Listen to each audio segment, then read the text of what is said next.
Sit with it. A new paradigm for living. Book description. The relentless pursuit of happiness is causing us harm. We are obsessed with happiness seeking and consumed by constant avoidance of discomfort. This makes life seem meaningless and dull. Society offers up many solutions to our problems, but they do not work as advertised. Cultural role models, celebrities, politicians, religious authorities, scientists, gurus, and life coaches aren't any happier than we are, no matter how well they put on appearances.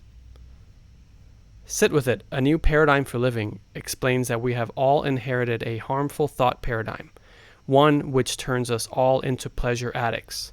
The people, things, and situations in our lives have been reduced to sources of personal pleasure.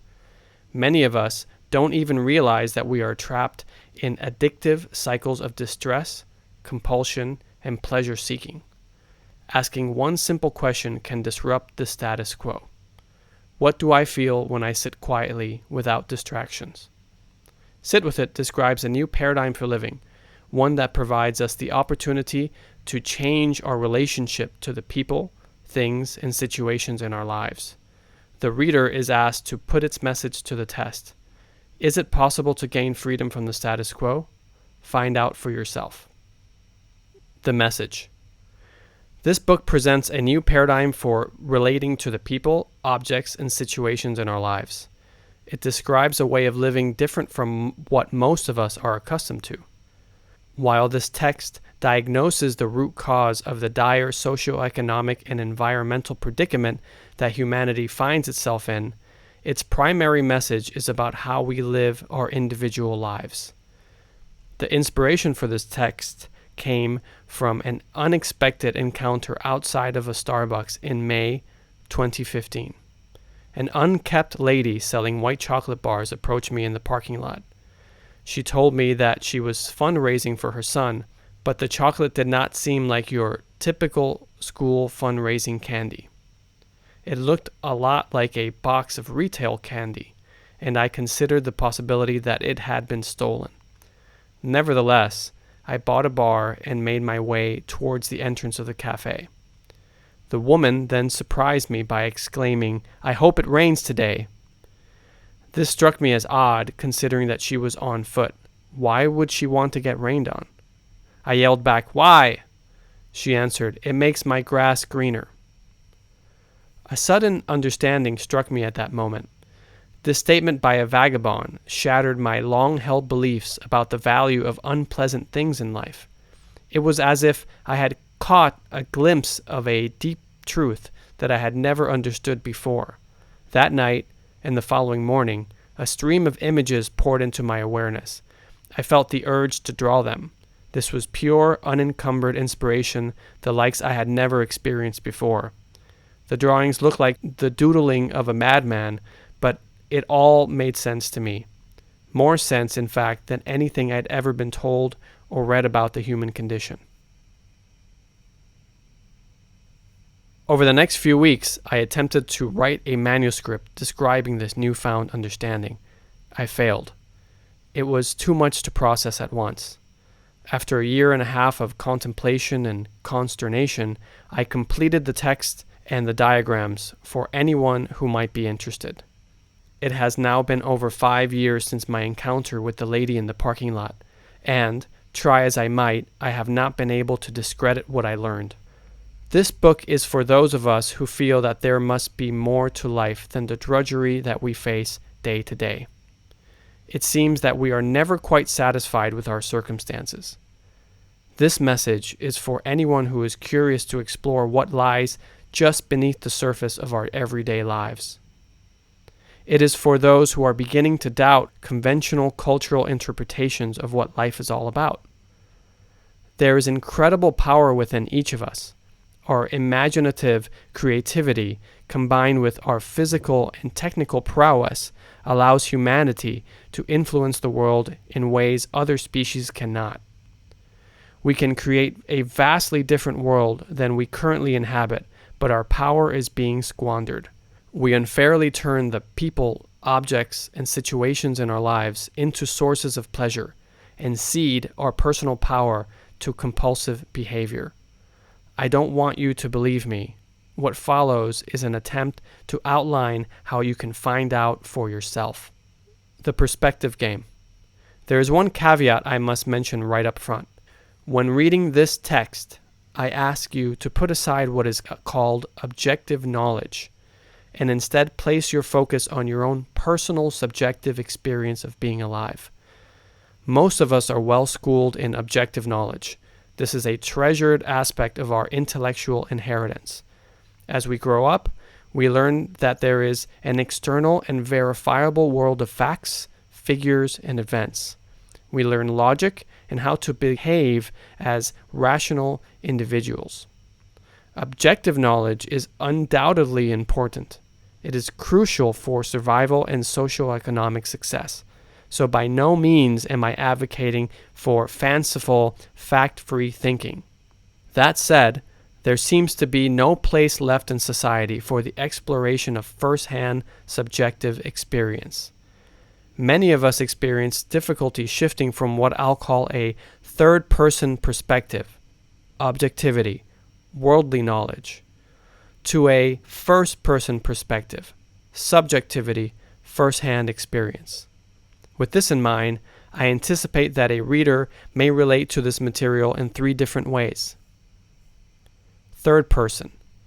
Imagine you are standing outside of a store watching 2 people inside the store play a video game console.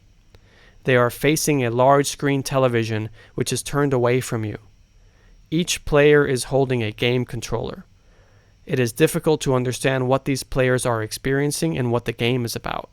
Your perspective is too limited to relate to the players. In the third person, it is unlikely you will resonate with this text.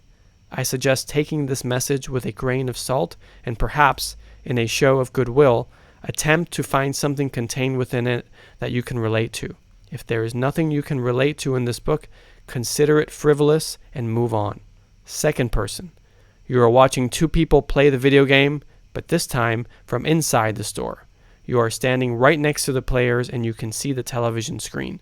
You are drawn in by the gameplay, but you cannot influence the game since you are not actively engaged in playing. You somewhat empathize with the players and can almost feel what it's like to play.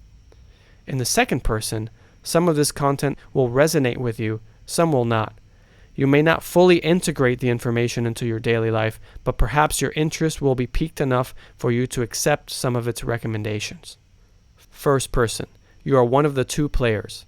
The controller is in your hand, and you are actively engaged playing alongside the other player. You feel the rush, the excitement, and the highs and lows of what is happening in real time, firsthand. In the first person, the message will resonate with you in a satisfying way. You will see the truth of your own life reflected back at you as I did.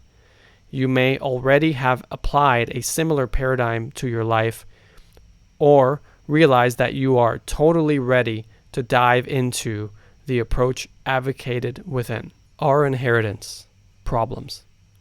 There is a lot of suffering in the world. That's pretty evident to most of us. We know the deal. Poverty, violence, war, starvation, etc. Even if our own personal life situation is comfortable relative to others, each one of us has our own personal challenges. Everyone experiences suffering.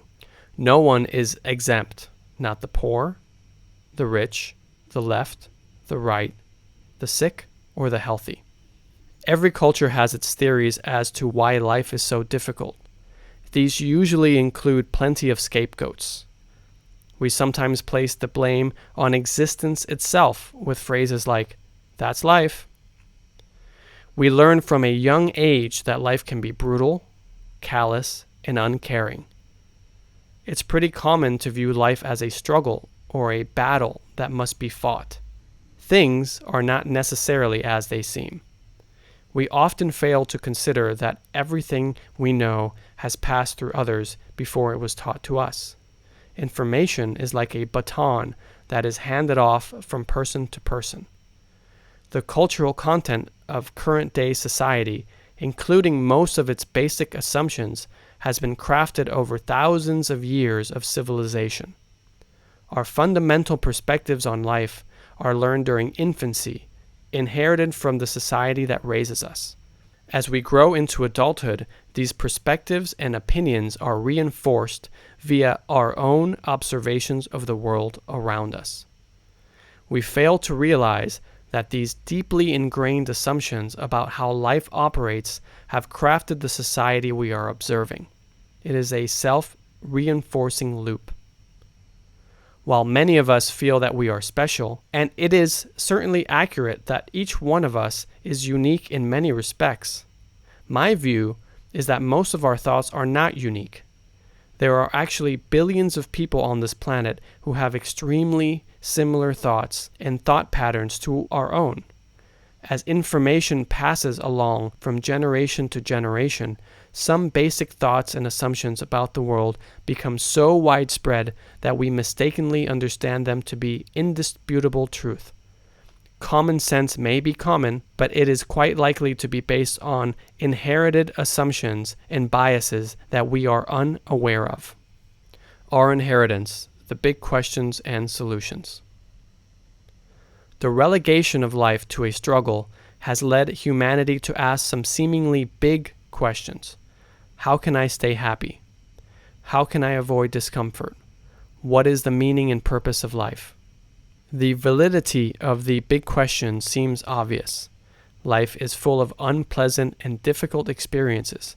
Humanity has been searching for answers to these questions for countless generations. This search has been a futile exercise. Much of what we have been taught about existence has been based on inaccurate inherited assumptions. One assumption is the following: the answers to the big questions can be found somewhere out in the world. Over millennia, human society has offered up many solutions to the big questions. These solutions come from a wide array of sources: family tradition, religion, academia, industry, politics, science, psychology, the arts, and cultural movements. We learn answers to the big questions in formal settings such as schools, religious, and cultural institutions, but also informally when socializing with others. Over the past century, popular culture has embraced and amplified ideas cribbed from Eastern philosophy and indigenous belief systems in an effort to find alternative answers to the big questions. There has also been renewed interest in metaphysical thinking and the occult. Esoteric, non-traditional movements within Christianity, Judaism, and Islam have also gained in popularity. Ideas from these alternative sources have been combined with suspect interpretations of scientific theory to create the popular New Age movements. Most of us have heard advice like this before: be in the moment, let go, listen to your heart, be grateful, be the change you want to see in the world, get fit, change your diet, stay productive, meditate, visualize, think quantum, read this book, watch this documentary, find religion, align your chakras, take this drug, change your social circle, work harder, study harder, meet this teacher, relax. While these sentiments are usually said and posted on social media with good intentions, let's admit that they often ring empty in the face of our daily struggles. We have so many solutions and answers to the big questions at our disposal, yet society is still rife with turmoil. On that day in May 2015, while standing in a Starbucks parking lot, of all places, it struck me that there is actually a better question that we could be asking. Instead of asking how one can attain happiness or inquiring about the meaning and purpose of life, one can ask a simple question: what do I feel when I sit quietly without distractions? It seems innocuous enough, but this question is like a Trojan horse sneaking past all of our cultural indoctrination. It may not seem like it at first, but this question challenges our deeply rooted inherited paradigms. Most people do not have an answer to this question because, well, when was the last time any of us just sat down quietly without any distractions, on purpose? Taking a moment to sit quietly without partaking in any activity whatsoever just isn't something many of us even consider doing. We live our entire waking lives consumed by activity and stimulation.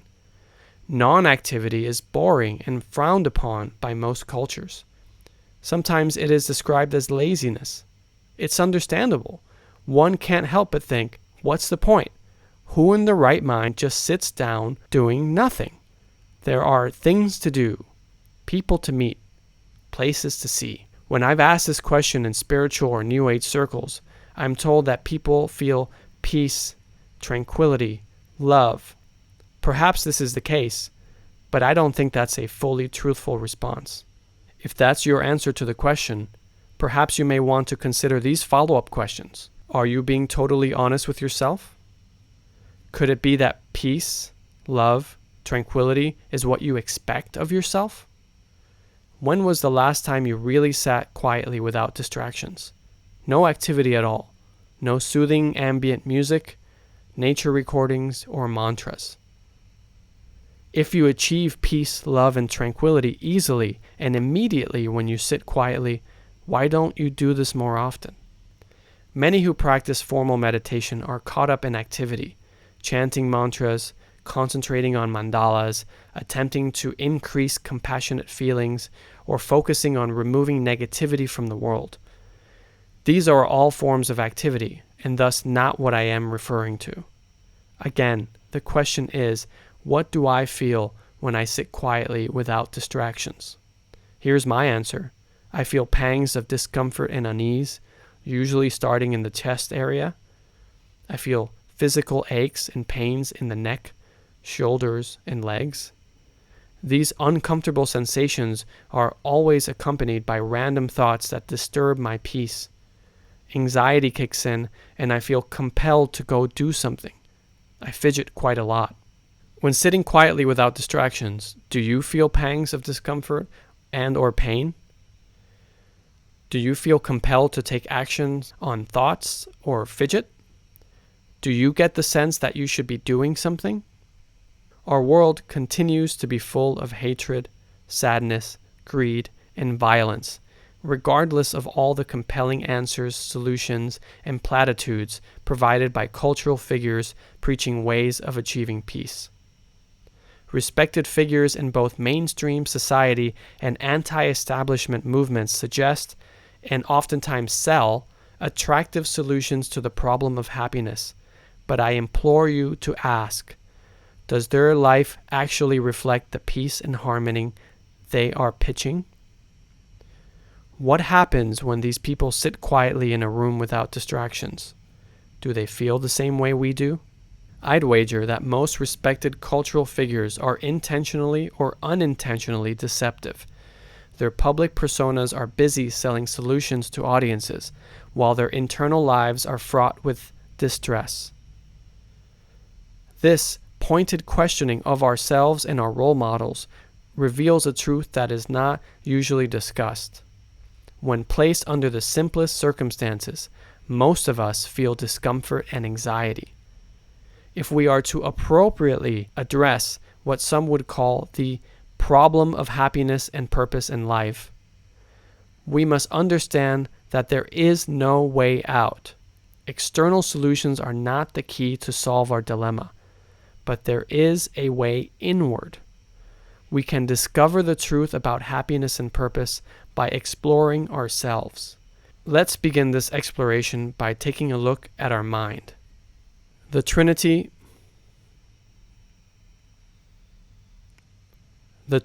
of mind. Philosophy, religion, and science have provided us with many theories concerning the mind-body system. Some have proven to be incredibly useful for resolving mechanical problems such as illness and injury, and some help us navigate the complicated maze that is civilized human society. As we proceed, I remind you to view this through the lens of your day-to-day subjective experience. This request includes putting aside any notions about the brain, nervous system, and neuroscientific theories in general. These concepts were learned via communication from others, and/or physical observations that were promptly fitted into thought paradigms inherited from others. Again, this is not to say that scientific knowledge is not immensely useful, but let's keep our focus on day-to-day subjective experience right now. You can learn all sorts of fascinating concepts about the mind-body system from others, but first-person subjective experience is essential for understanding and relating to this material. It is important to be able to explore your personal inward experience of life and not rely solely on external information. Using subjective experience as a guide, I have observed that what I call my mind has three primary components. They interact with one another to create what I refer to as my conscious human experience. I believe that these three facets of mind operate in the same fashion within all of us, and I call them the Trinity of Mind. The intellect. The intellect is an oft-used term with different definitions. For the purposes of this text, the intellect refers to a very specific mechanism within the Trinity of Mind. It is a storage and retrieval system for knowledge, the thoughts, ideas, concepts, and assumptions that we have collected throughout our lives. The information enters through the senses and is then organized by the intellect according to whatever thought paradigm we have inherited from our elders. The intellect is like a rapidly developing computer database, downloading and analyzing data from its environment at an incredible speed. Information is not only provided to it explicitly by instruction, it is also provided implicitly in its surroundings. It collects concepts through our observation of people, objects, and situations. There are two useful analogies for how the intellect functions. Rain. You cannot control when a thought will pop up in your awareness. Similarly, you cannot control if a raindrop will fall from the sky and land on your head. Thoughts happen to you. Thoughts are separate from what you would consider as yourself. This is why people often say, quite appropriately, the thought occurred to me. Consider this example. I was in my living room at the window, looking outside, staring off in a daydream. A thought occurred to me. You should shower and get dressed now, or you will be late for your appointment. I had been content just standing there. The thought came to me. I did not try to think that particular thought. I expect you can relate. If not, see if it is possible for you to notice this happening to you.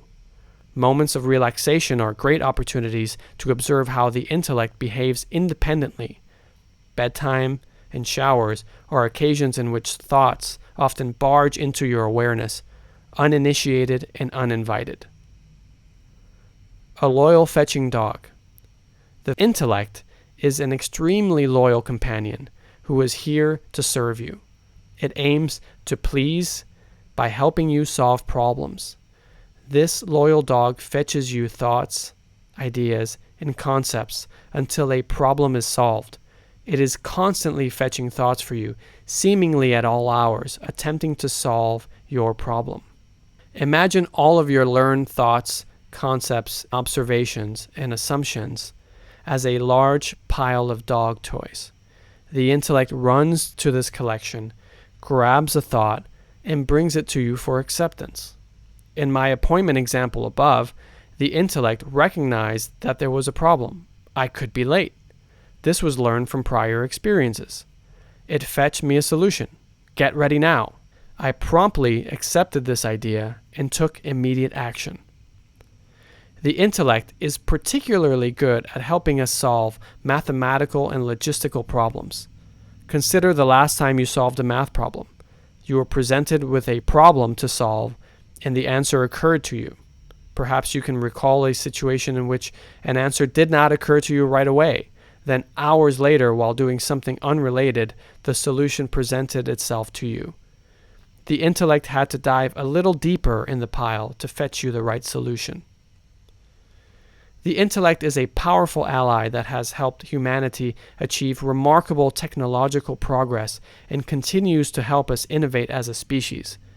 our intellectual capabilities seem to be superior to those of our cohabitants on Earth, although it must be said that many other species do seem to exhibit similar, yet seemingly less refined, problem-solving abilities.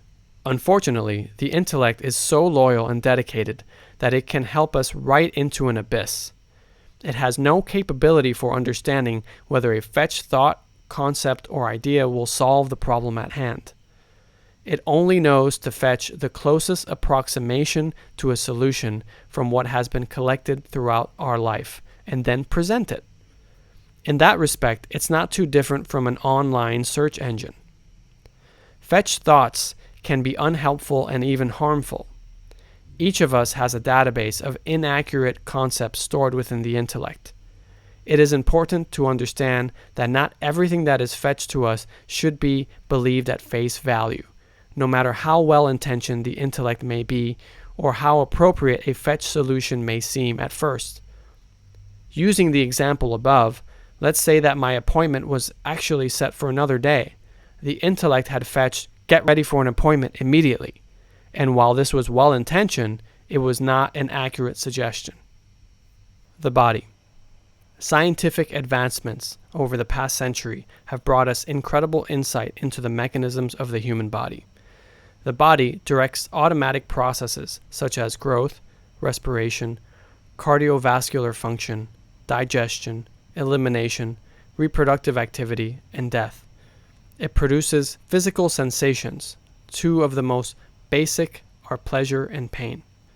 There is general consensus in the medical community that the body is intimately connected with what we've traditionally called the mind.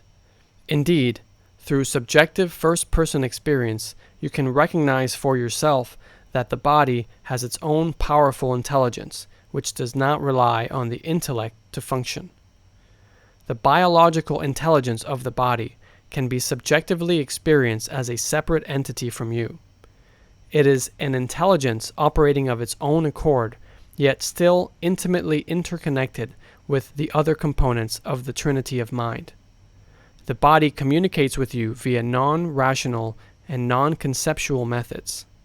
It is possible to open a dialogue with the body by turning your attention to its sensations. The body speaks to your personal truth far better than the intellect does. Let's say you are required to speak in public. You know the lecture subject matter quite well, prepare remarks in advance, and are personally acquainted with each member of the audience. But the moment you stand in front of the crowd, the body begins to sweat, shake, and the knees become weak. This reaction is not intentional or deliberate. It occurs to you. The intellect may fetch inspiring motivational thoughts for you to go through with the dreaded task. It may fetch ideas on how to calm stage fright, or it may even fetch a plan to flee. Regardless of what the intellect fetches, the body continues to provide a clear message indicating distress. The intellect will often fetch ideas and concepts to you that run counter to the needs of the body. Defecation is an example of a bodily function that provides physical relief, but in modern society, many of us are taught as children that defecation is an unpleasant act and must be hidden and not discussed publicly. There is shame and stigma associated with this vital act. Sweating, vomiting, flatulence, sneezing, and crying are other examples of purging activities that are often frowned upon, but without a doubt they are a vital part of the body's functioning. The body is the instrument of direct human experience. It absorbs sensory data from the world. The intellect collects and stores it for later recollection. The body's health seems to be required for the intellect to function effectively, yet many of us learn to place an emphasis on conceptual activity and disregard the body. The body is a more reliable measure of one's true state of being in any given situation. I do not mean to imply that the body is better than the intellect. The point is that the intellect can be corrupted by the notions it collects. we must remain skeptical of what it fetches. The following are opportunities to explore the body's intelligence using direct, first-person experience. They can be helpful in distinguishing the body's intelligence from the intellect. Waking from sleep. Ask yourself, do I feel discomfort, anxiety, or pain anywhere in the body? What does the intellect fetch upon waking? Are any of these thoughts a distraction from or potential solutions for discomfort in the body? Temperature. When hot, feel the body sweating. When cold, feel the goosebumps on your skin. Notice how the body's intelligence does not need the intellect to carry on these functions. They happen of their own accord. Fatigue, drowsiness, hunger. If the body is fatigued, sleepy, or hungry, notice whether the intellect suggests that you continue whatever activity you are doing. Do you put off needed rest or nutrition? Observe the thoughts that the intellect fetches. Notice how different they may be from what the body is actually requesting. Elimination, vomiting, sweating, crying, flatulence, sneezing. Feel the process of elimination instead of distracting yourself with media. Notice the relief that accompanies the purging of waste, gas, or tears. Observe what the intellect fetches. Does it parrot your culture's view on these acts? During meals, feel the sensation of food and drink in the mouth and down into the digestive system. Can you feel when the stomach is full? Notice if and when the intellect suggests that you continue eating after the body reports it is full. Does the body actually need to ingest more? Notice if and when the intellect suggests that you stop eating before the body reports it is full. Does the body actually need to ingest more? Are there foods that the intellect suggests are delicious, but the body seems to reject? Reproductive system. When experiencing bodily functions such as erections or menstruation, feel the body as fully as you can. Notice the sensations that arise in the body and observe what kind of thoughts the intellect is fetching as a response. Observe any thoughts the intellect fetches which may reflect your culture's view on these bodily functions. Do they run counter or agree with what the body feels or requires? During sexual activity, can you fully feel the sensations in the body? Is the intellect fetching ideas about how sex should be or feel like? Where did these ideas come from? Are the intellect's suggestions concerning sexual activity any different from what the body actually desires? Could it be suggesting more, less, or different types of sexual activity than the body requires? The observer. If the intellect and the body are not you, it begs the question, who are you? The observer is the aspect of the mind that we habitually call I.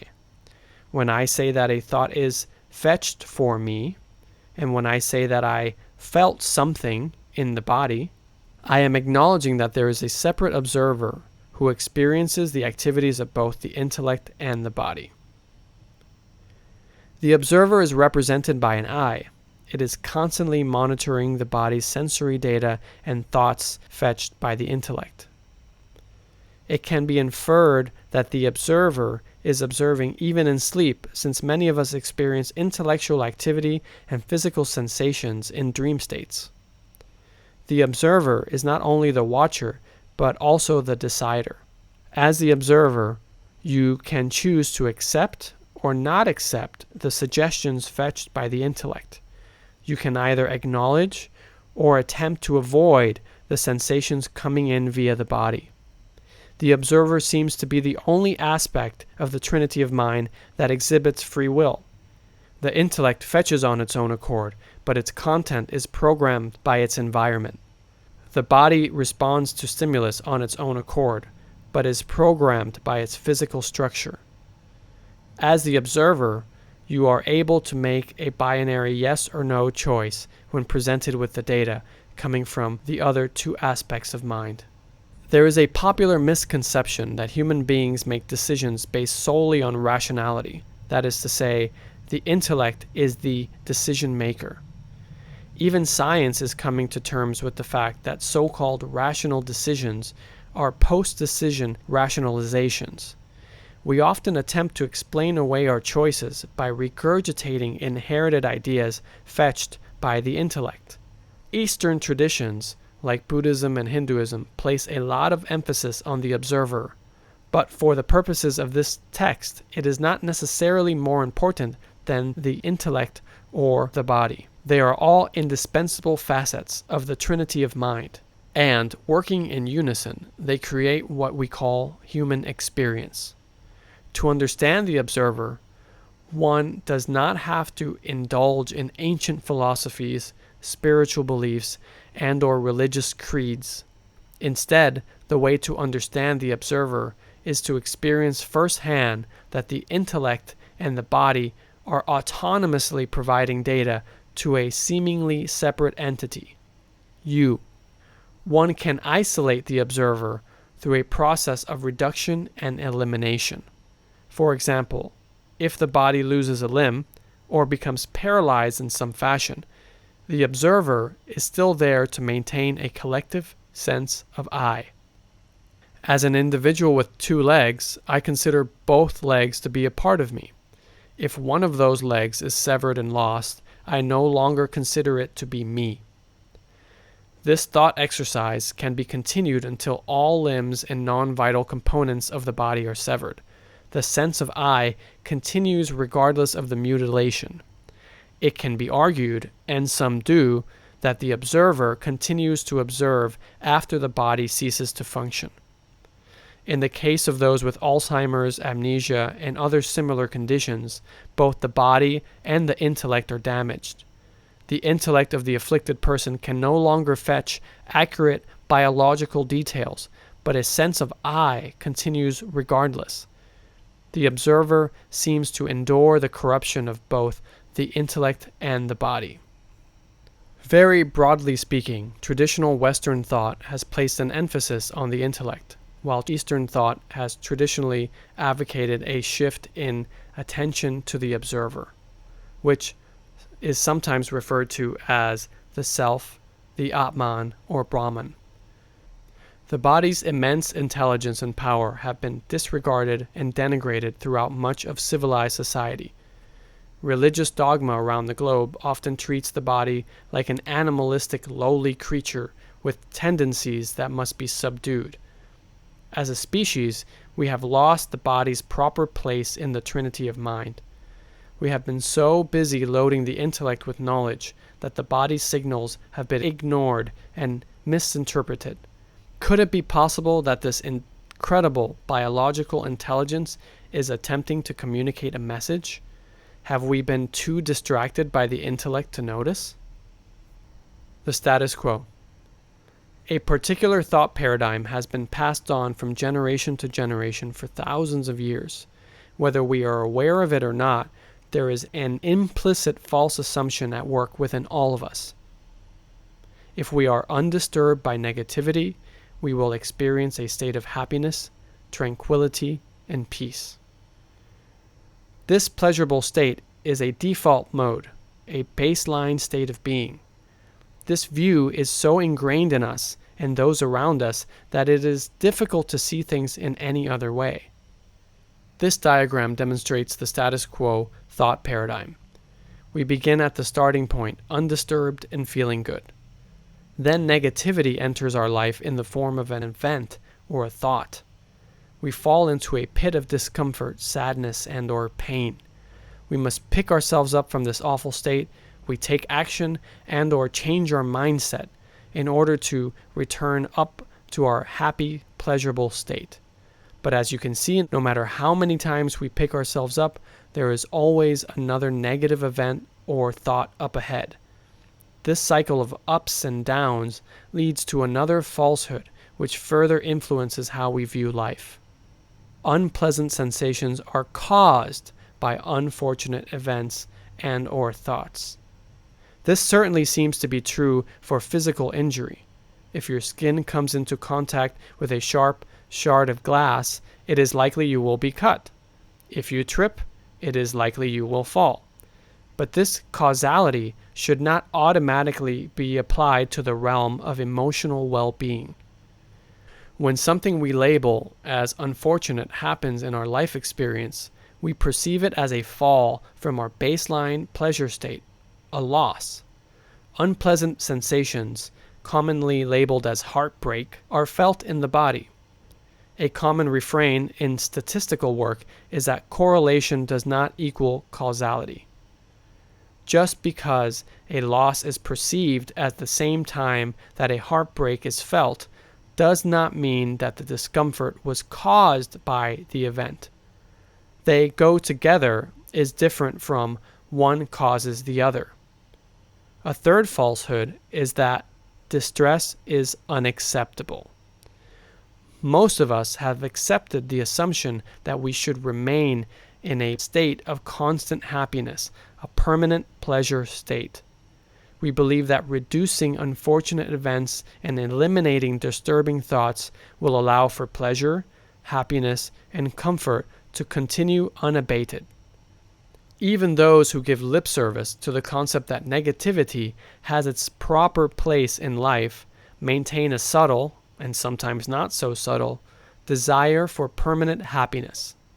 Our entire lives are organized around the effort to reduce distress of any kind. In fact, being in a state of discomfort is often viewed as shameful. How often are children told not to cry? How often are people told to pick themselves up by the bootstraps and walk it off? Repression is a learned behavior. Our mission to avoid discomfort ultimately causes more harm than good. By avoiding what we call negative events or thoughts, we live with a subversive paranoia. No matter how unpleasant a situation is, there is an underlying concern that something may go wrong. For some, the paranoia is barely perceptible. For others, it is so pervasive that it dramatically affects their lives. Repression and paranoia lead to an accumulation of discomfort in the body throughout our lives. Old, unpleasant sensations sink below the surface of daily activity, only to reveal themselves again when the opportunity presents itself. The discomfort that coincided with your first loss is the same discomfort experienced at the time of your second loss and every moment of heartbreak to date. The car alarm. Cause and effect thinking has distorted our understanding of the role that unpleasant sensations play in life. Unpleasant sensations in the body are critical for survival. They act as signals. Physical distress indicates that our attention is being requested by the body. The body's signaling system alerts us when it senses physical danger, when it is ill, and when it is uncomfortable. Once alerted, we know where to place our attention. By avoiding unpleasant sensations, we create a situation in which the body's alarm keeps sounding off in a plea for care and attention, but help never arrives. The body is like a blaring car alarm going off in a parking lot. It is ignored because it goes off all the time. It becomes a nuisance in the background. We grow up learning that the body's alarm system is something to avoid, ignore, and repress. That is, until discomfort becomes so intense that we have no choice but to pay attention. Ignored and repressed discomfort continues to accumulate in the body day after day, year after year. The alarm becomes louder and louder. It demands to be heard.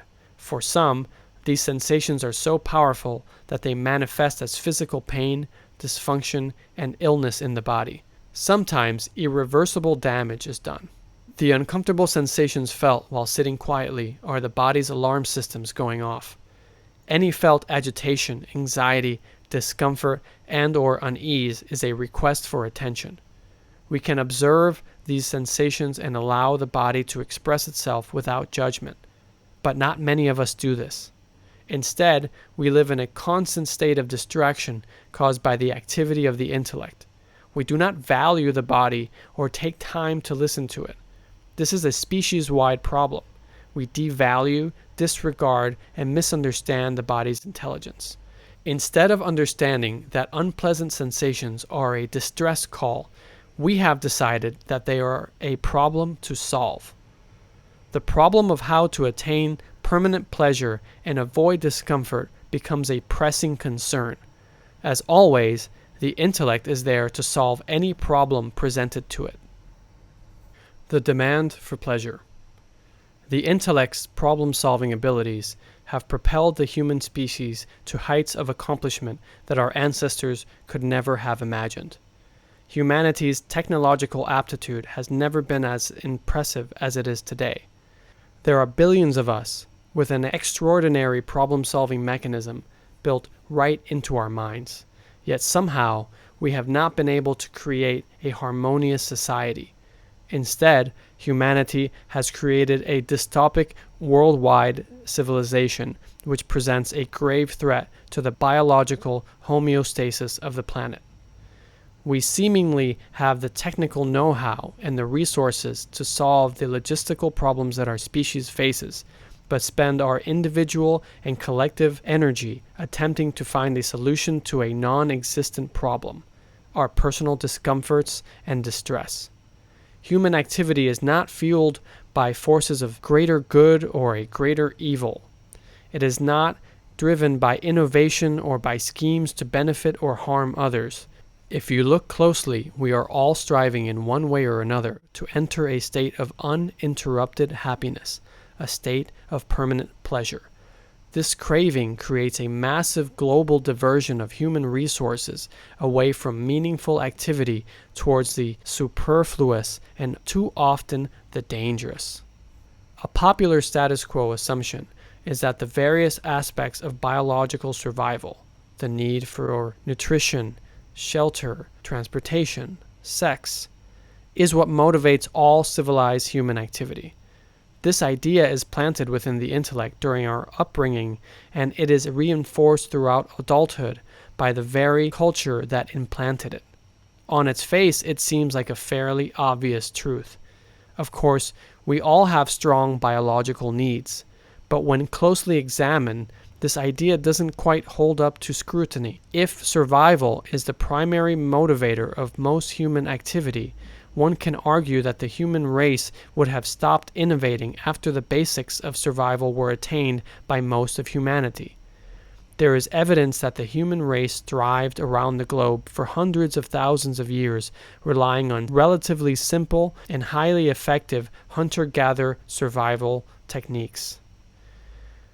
The basics of survival were covered for quite a long time. What changed? The agricultural mindset took hold and became central to humanity's interaction with the world. It occurred to our ancestors that they could take control of the world around them, nature, people, objects, to maximize pleasure and minimize discomfort.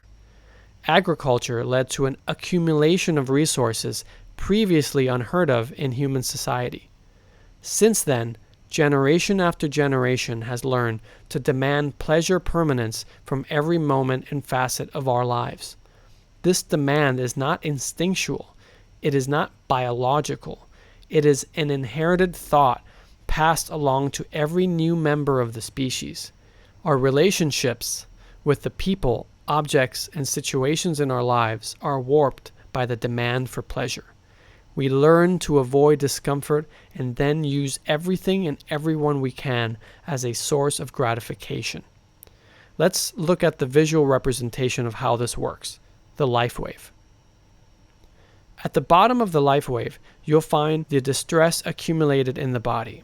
It is represented by a bold, jagged foundation. Above, you will find the pleasure state, represented as a solid, thin line. Whenever we avoid our physiological state of distress, we move upwards towards the pleasure state.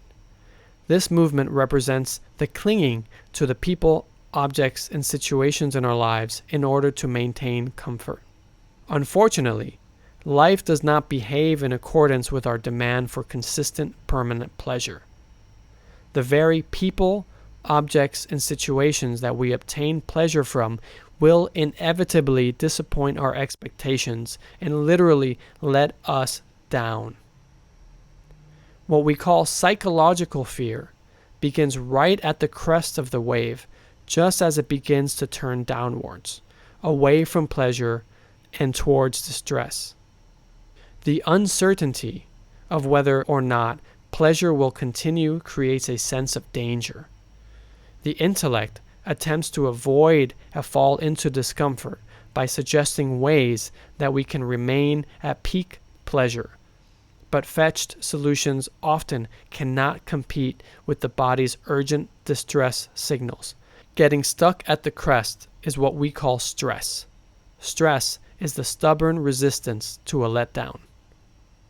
Whenever we experience a letdown, we are actually falling into our own reservoir of discomfort, unease, sadness, and sorrow, which has been left to fester below the surface of our day-to-day lives. Personal difficulties encountered in life are not the cause of our grief, but instead can be understood as an exposure of the repressed distress hiding underneath. Anytime we hit bottom, we immediately find a way to bring ourselves back up to the pleasure state. This is learned behavior and happens without our conscious attention. The process is initiated and sustained by the two false inherited notions mentioned previously. Unpleasant sensations are caused by unfortunate events or thoughts. Distress is unacceptable. Constant striving for pleasure distracts us from noticing that discomfort is accumulating in the body. This discomfort builds and builds, increasing in intensity and causing damage to the body. The behaviors we resort to in order to reach the pleasure state become more extreme. The sensitivity of the body is eventually damaged by stress, and illness takes hold. The intellect begins to do its job whenever we find ourselves falling back into the reservoir of distress. Solutions to resolve discomfort flood our attention.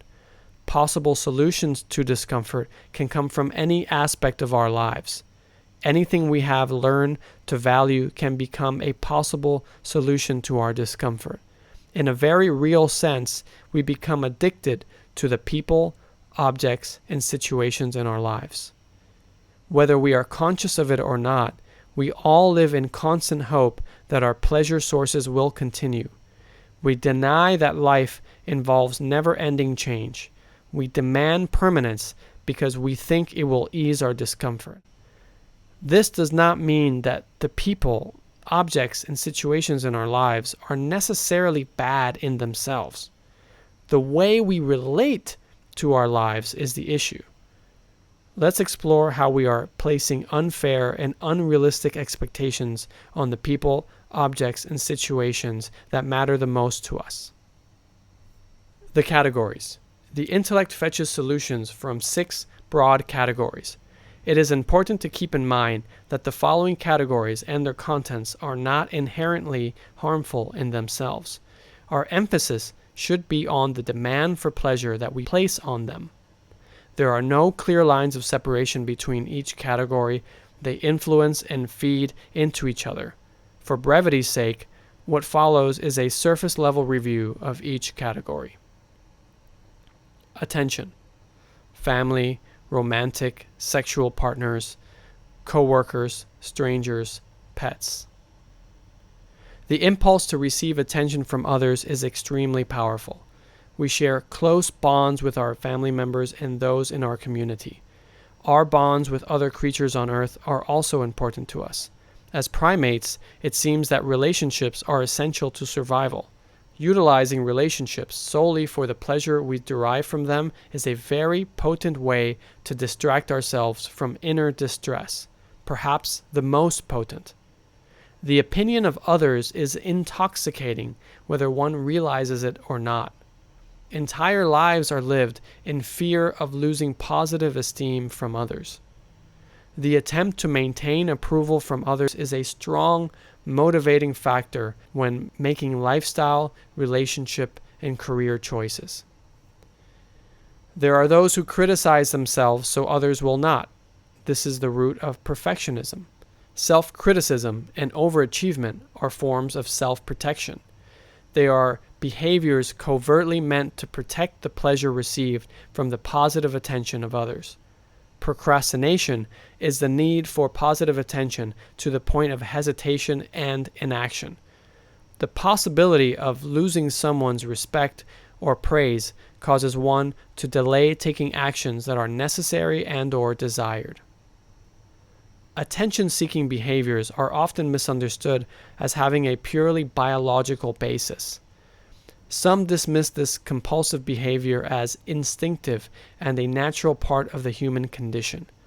I believe this is incorrect. The addiction to another's attention is a learned behavior and a consequence of the status quo view of the world. Jealousy and loneliness are not what we have been told they are. We have labeled pathological symptoms stemming from a lack of attention as a natural extension of the biological need for community. I find it helpful to understand jealousy and loneliness for what they are: addictive withdrawal. In the case of the former, it is laced with anger. In the case of the latter, with self-pity. Similar behavior can even be observed in domesticated animals who have been exposed to our society's value systems. There are those who receive pleasure from thoughts of notoriety, persecution, and punishment. These individuals consider any attention pleasurable. It's likely most of us have met someone with a bad boy or bad girl reputation who thrives on being anti-establishment and going against the grain. The online troll is a good example. This addiction can go as far as resulting in criminal behavior.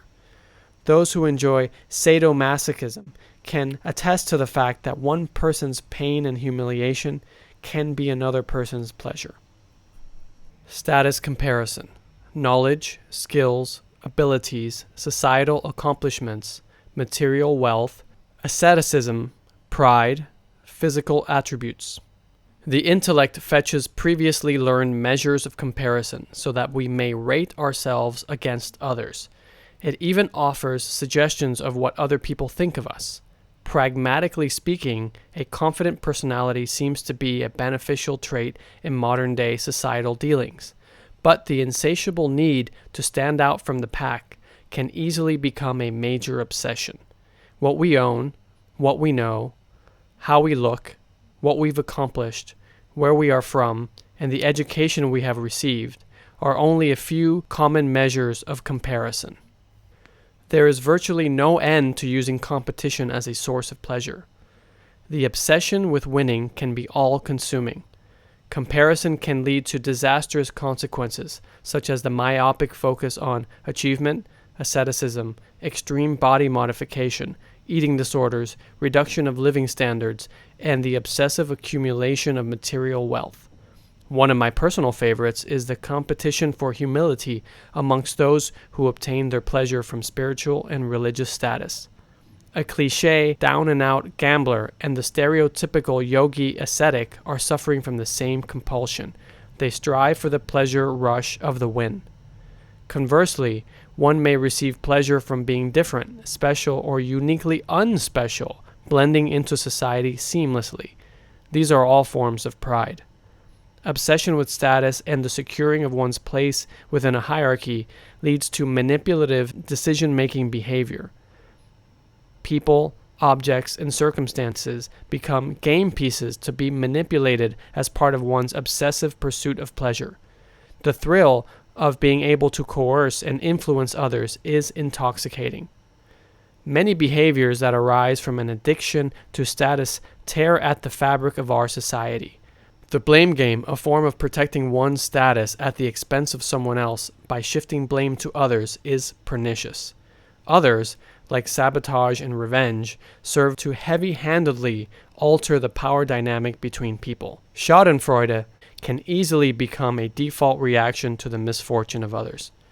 Sadism is a more extreme version of this, where one gains pleasure from directly being involved in creating pain for another person.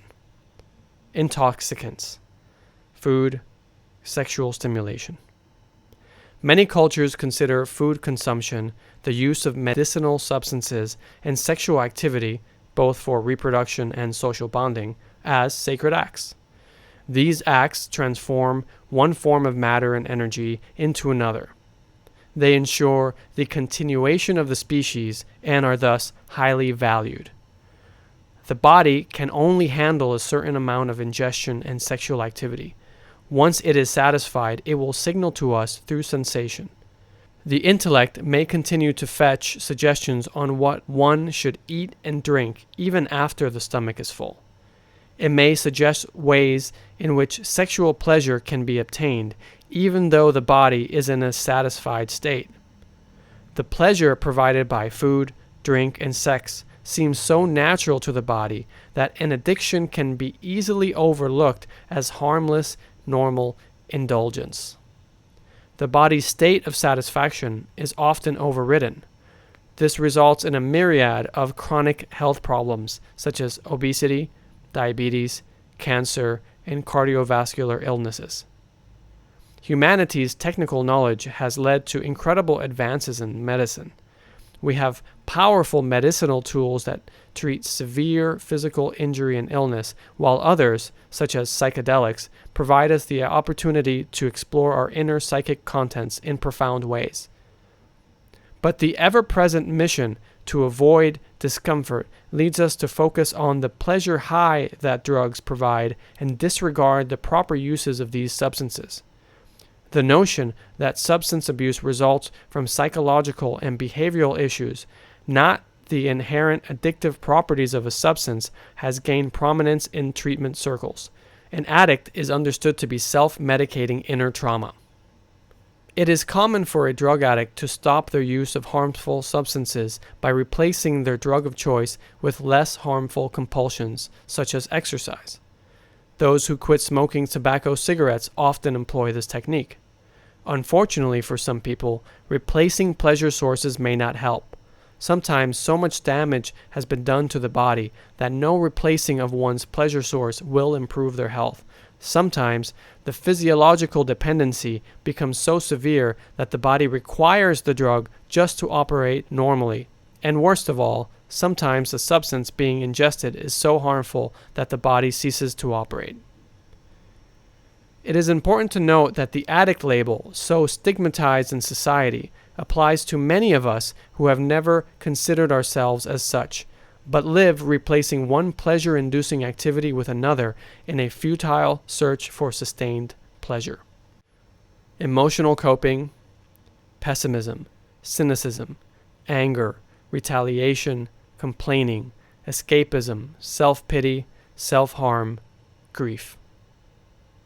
What we usually call negative emotional states can be understood to be addictive pleasure-seeking activities that occur within the body itself. We learn to rely on physiological responses in the body to soothe and or distract from our discomfort. An example, "You hurt my feelings," is a common expression that is said to someone who said or did something that we found to be insulting. What they have actually done is helped us to notice that a pleasure source we were relying on is not reliable. We were relying on the status-related concept that we were respected by others, and we enjoyed the positive attention that comes with that respect. When our pleasure source was placed at risk, the body created an unpleasant physical response, which we call sadness. The intellect then fetched us the suggestion that the other person was to blame for the resulting unpleasant sensation. Another example, when cut off in traffic, the body produces a physiological reaction which we call anger. The intellect immediately fetches the idea that the other driver is to blame for how we feel. We assume that the physiological reaction to the situation is our biological fight and flight instinct, and we may attempt to rationalize the angry reaction by mulling over what the consequences of an accident could have been. We fail to realize that when we blame our animal instincts, we are accepting third-person ideas about animal behavior and applying it to ourselves. Looking at this from the first-person subjective point of view, it is possible to recognize that anger is actually serving to mask a pleasure loss, a perceived loss of status. We hurl expletives at the other driver even if they cannot hear us, and we may even try to physically retaliate. These actions certainly don't serve to reduce danger, So, what's the benefit? They give us a pleasure rush. An all too common behavioral manifestation of extreme anger is physical violence. Its repercussions can and do reverberate throughout the lives of those affected by it, both those who are on the receiving end as well as those who inflict it. Violence should not be simply blamed on animal instinct or rationalized away. It should be understood clearly for what it is, and, in most cases, it is a physical expression meant to compensate for a perceived loss. Anger and disappointment, over time, lead to unhelpful thought patterns which we call hatred, pessimism, paranoia, and cynicism. Complaining can elevate one's immediate stress, but like anger, often results in more distress for us and those around us. What we call self-hatred is a form of pleasure in which constant self-criticism provides a perverse sense of satisfaction. We attempt to hold ourselves to a high standard, and this is satisfying on some level, no matter how ruthless the self-critique is. Self-pity also involves self-criticism, but it includes an additional layer of melancholy. In these states, we may feel a strong urge to escape and distance ourselves from what we erroneously believe is the source of our problems. The fascination with escape can result in self-harm and suicidal ideation. This kind of thinking requires a strong skepticism of the intellect, which unfortunately many people don't have. If someone has accepted these sorts of escapist thoughts as the only solution for their pain, intervention by others is likely required in order to avoid self-harm and or suicide from taking place. Grief as emotional coping is a tricky subject matter. When someone close to us dies, the idea that the relationship exists as a permanent source of comfort is shattered. In modern society, we have a tendency to reduce our loved ones to objects, sources of personal pleasure. When a loved one passes, the objectified person is lost, never to return. The objectification of a lost loved one is in actuality at odds with reality. Our status quo concept of death is a harmful intellectual abstraction.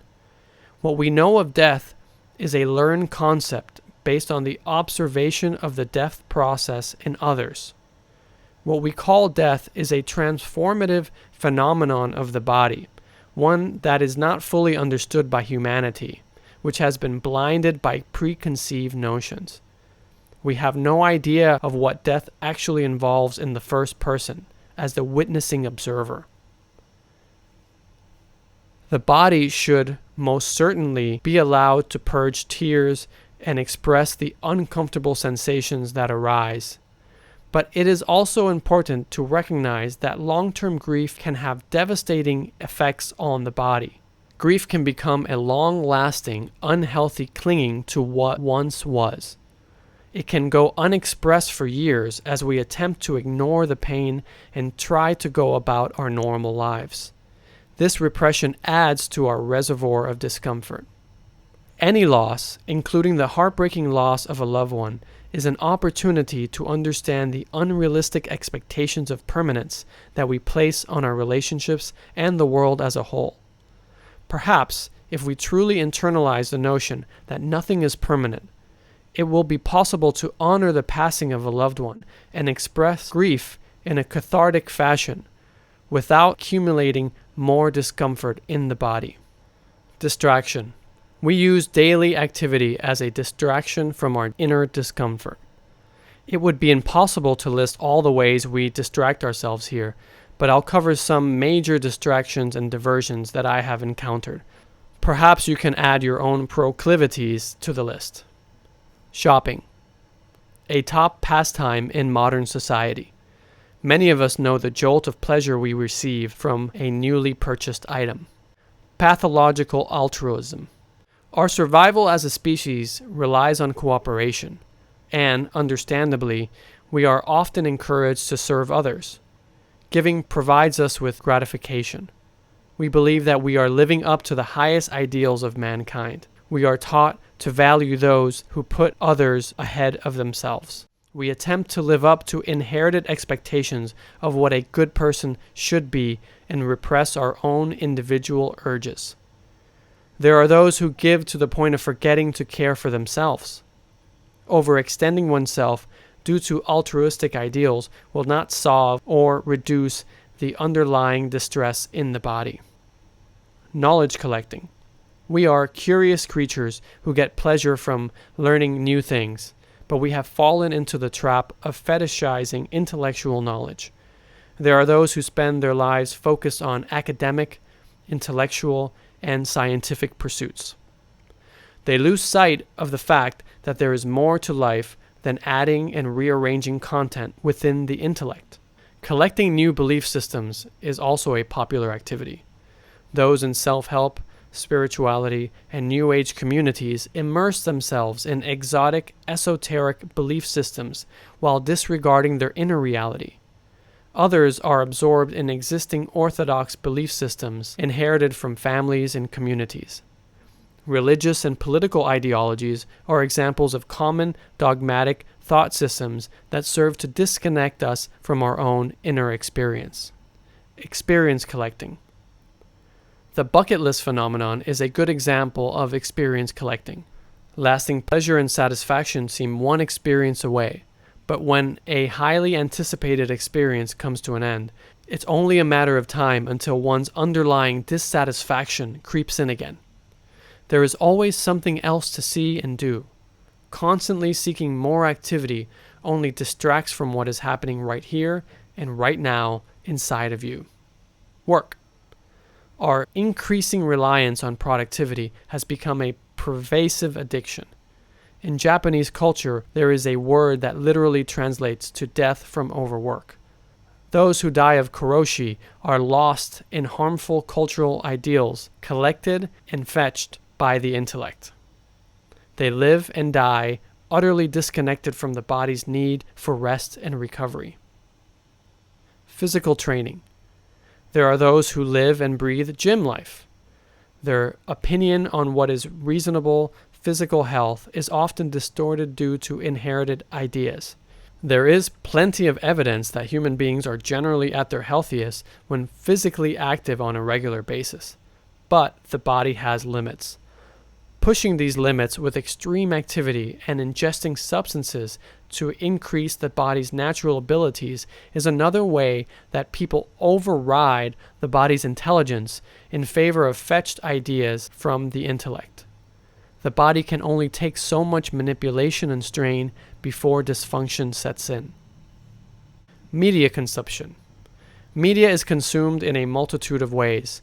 Personal electronic media devices have gained prominence worldwide and are now delivering content to us 24/7.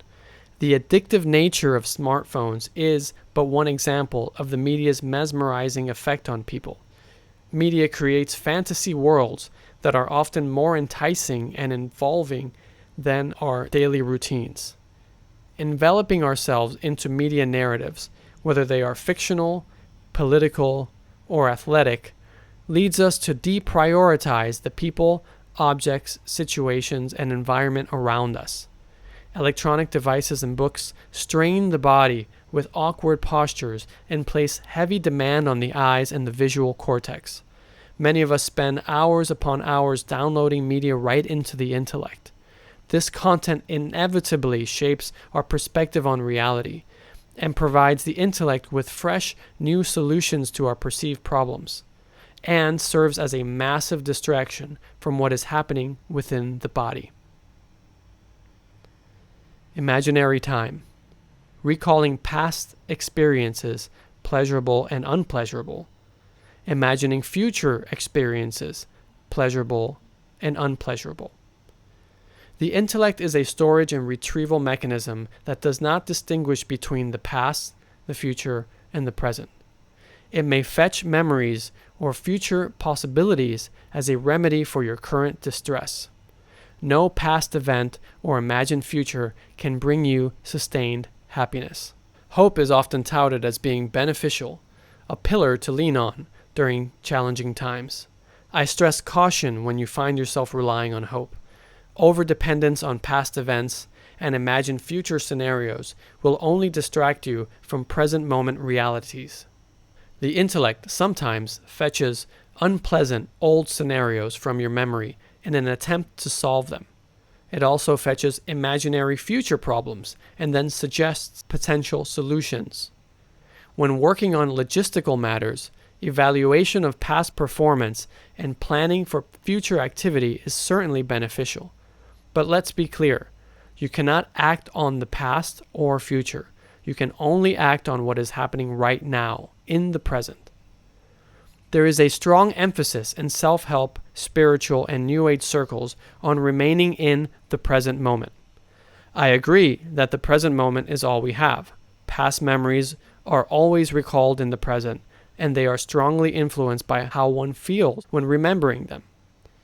So-called future events are actually present moment speculations, and they can be wildly incorrect.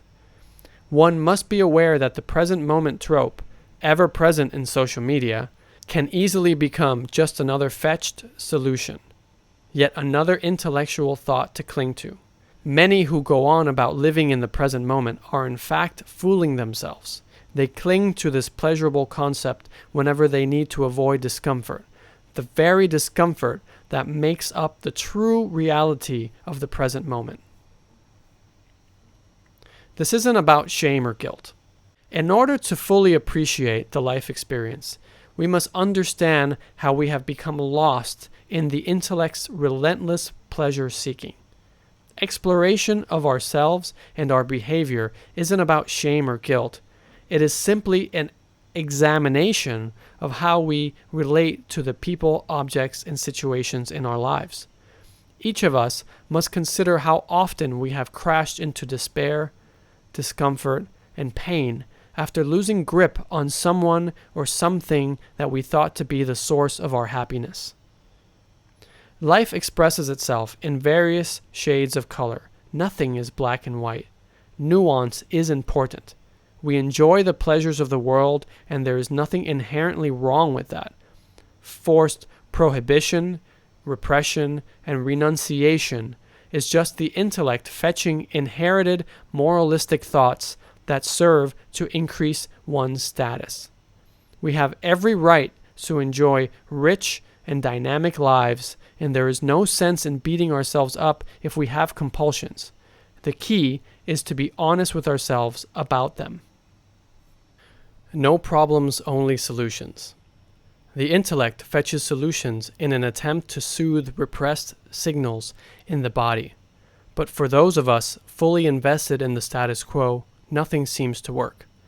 Life is a drag, and the big questions loom over us, especially these. How can I be happy? How can I avoid discomfort? The intellect runs into our memory banks and fetches knowledge from each of the categories in an attempt to answer these questions. The intellect is desperate to help us, but there is one simple fact standing in the way. There is no problem to solve. The distress signals in the body are not a problem. These unpleasant sensations are the body asking to be heard. The body wants attention. Most of us are just too busy accepting every thought that the intellect fetches to notice. The intellect is extremely dedicated and will never stop fetching solution after solution when trying to answer the big questions. It fetches so quickly that we do not even notice that this process is happening. It has become second nature for us to accept the intellect's fetched ideas and act on them. Much of our individual power is wasted on trying to solve the body's distress signals. After years of this, our relationship to life becomes the relationship of an addict to a drug of choice. Life becomes a shallow and fruitless endeavor focused on getting high and staying high. Every time a potential solution fails to solve our non-existent problem, we fall into our reservoir of repressed distress. This is a never-ending cycle. Tension in the body accumulates as we age, and the strain becomes exhausting. The longer pleasure permanence is sought, the more discomfort is accumulated in the body. Riding the life wave. Let's further understand pleasure-seeking and its consequences by flipping the life wave diagram vertically. On the left, you'll find the bold, jagged line representing the body's repressed distress. As we reach for the pleasure state, we move to the right of the diagram, towards a particular pleasure-seeking category. We cling to our compulsion of choice in an effort to find and maintain a permanent state of happiness and pleasure. Whenever the pleasure-inducing activity is threatened or lost, we move backwards or towards the left into our reservoir of distress. Blinded by status quo thinking, we do not realize that we are actually falling into the very state that we started from. Here's a somewhat simplistic scenario describing how this plays out. Let's say you are on a great date with a romantic partner. It is now late in the evening, and it is time for your partner to leave. It's been a lovely and pleasurable experience so far. You have very much enjoyed the intimacy and attention that your partner provided to you. Throughout the evening, you have felt fully engaged in your time together. But now, facing the loss of this enjoyable situation, the intellect begins to fetch. Let's make this pleasant situation as permanent as possible. The intellect kicks into high gear and begins to problem solve. The intellect fetches estimates on how much time there is before your partner leaves. It fetches you potential actions that may make the date last longer. It suggests things you can say to convince your partner to stick around. It provides predictions on the possibility of a next date, and it even suggests whether the date is pleasurable enough in the first place. The intellect has fetched you so many possible solutions that you become totally caught up in thinking. You practically cannot feel your date's presence anymore. A rich, sensuous experience has now become a cold, mechanical problem to solve. The person you are with becomes second priority. The first priority is to make the pleasurable experience last longer somehow. No matter how hard you try to prolong your date, it comes to an end. The intellect suggests that your date's refusal or inability to stay is the cause for the distress you are beginning to feel in the body. The intellect needs to solve this problem, so it starts fetching some emotional coping, which you accept. How could they leave when we were having such a good time? Complaining. Am I not good enough for their time? Self-pity. There really wasn't a good reason to leave so early. They must be hiding something or lying to me. Anger. Maybe they're going to see someone else now. Jealousy. The emotional reaction successfully provided you with a pleasure boost, but the emotional reaction is fading. The body cannot sustain a high level of emotional intensity for long. You begin to feel a nagging and subtle distress. You are crashing into your discomfort. The intellect fetches an idea. Head out to enjoy a few drinks and some fast food. You head out, have a few drinks, and then grab some greasy fast food on the way home. All is well, except that a hangover, headache, and indigestion await you the next morning. You have crashed again. You are now in your reservoir of discomfort, plus you have taxed the body with intoxicants, which can lead to long-term damage. The intellect fetches a few distractions: watching a movie, playing video games, reading a book, spending hours online, checking your phone repeatedly, binge-watching television. It suggests that you volunteer time at a local charity. It presents the idea of an exotic trip. While listening to an inspirational speaker, it suggests that you purchase a self-help book on how to get people to like you more.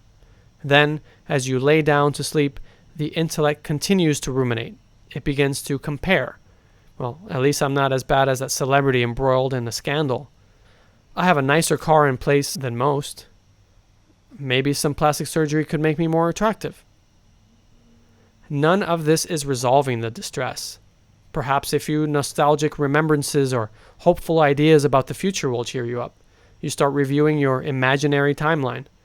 I remember that great time I went on vacation. This is just like the last time I tried dating someone. I got back on my feet. This example, while mundane and oversimplified, illustrates the ping-pong nature of addictive thinking and behavior. Living like this involves a never-ending cycle of clinging, compulsive behavior, and disappointment. It's important to note that pleasure addictions are interchangeable. Everyone has different compulsive pleasure-seeking tendencies, and these compulsions sometimes gain or lose effectiveness over time. The most important thing to focus on is what overall direction are we headed in when we look at the vertical life wave diagram. Are we moving towards the far right side of the diagram, towards addictive clinging? If so, we are in for even more trouble. The thought storm. Discomfort in the body is not a problem to solve. Seeking a solution for it is a never-ending trap. This is the case no matter how comfortable your life situation is. One needs only to look at the uber wealthy who continue their predilections unabated without satisfaction. The intellect is extremely loyal and does not give up. Over time, and after much trial and error, it goes into overdrive, trying to find a solution to a non-existent problem. It keeps fetching day and night. The intellect interrupts waking life with random thoughts and imaginary scenarios. It disturbs sleep with persistent thinking and even disrupts speech patterns. The intellect suggests that you try your preferred pleasure activities with more dedication.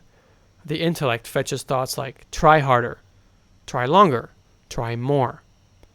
The intellect, the mighty problem solver, goes off kilter.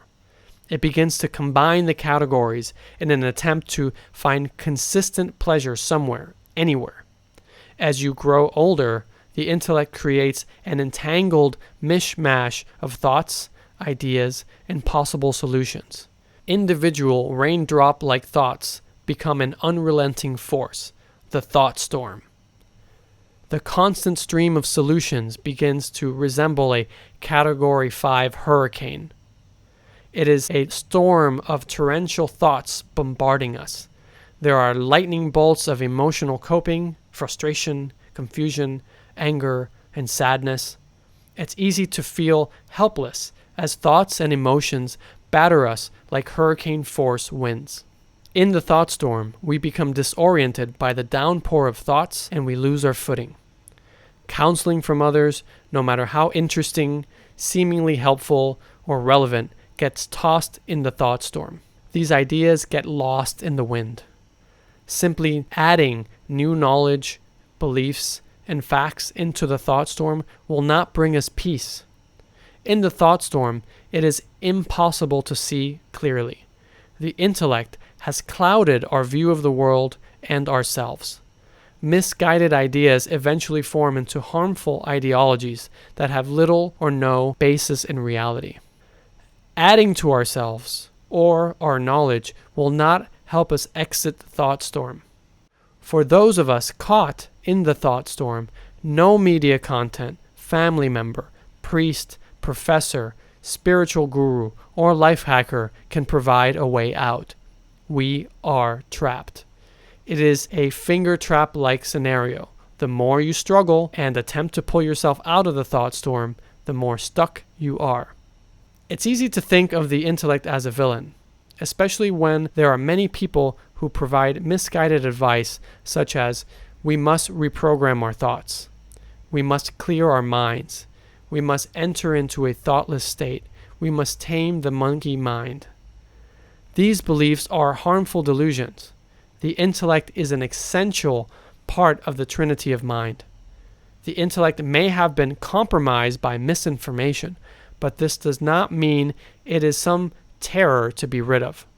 The concept of reprogramming thought patterns is extremely popular, but focusing our efforts on changing the intellect's content is a lot like rearranging the deck chairs on the Titanic. The labeling of the intellect as the monkey mind is an unhelpful mischaracterization. It is much more helpful to think of the intellect as a loyal fetching dog, fetching solutions in an attempt to solve our problems. No taming, or forcing oneself not to think, will address the fact that distress signals in the body are being ignored. This automatically causes desperate fetching by the intellect. There are no actions you can take or things you can learn that will stop this from happening. The sunshine. So far, civilized humanity seems to be moving further and further to the right of the diagram. We have reached a point where most of us are lost in the thought storm. It seems dire, but the good news is we can stop and orient ourselves in the other direction. If we move towards and through our discomfort, we have the opportunity to discover a new way of relating to our lives, the sunshine. If we stop and listen to the body's blaring alarm system, we will notice something that is actually saying, "Hey, you, over here, I have something to show you." The distress alarms in the body serve as a call to adventure. This is the call to get to know the sunshine. Throughout history, there have been individuals that have attempted to tell us there is a different way of experiencing life. Some were condemned, some praised, and many forgotten.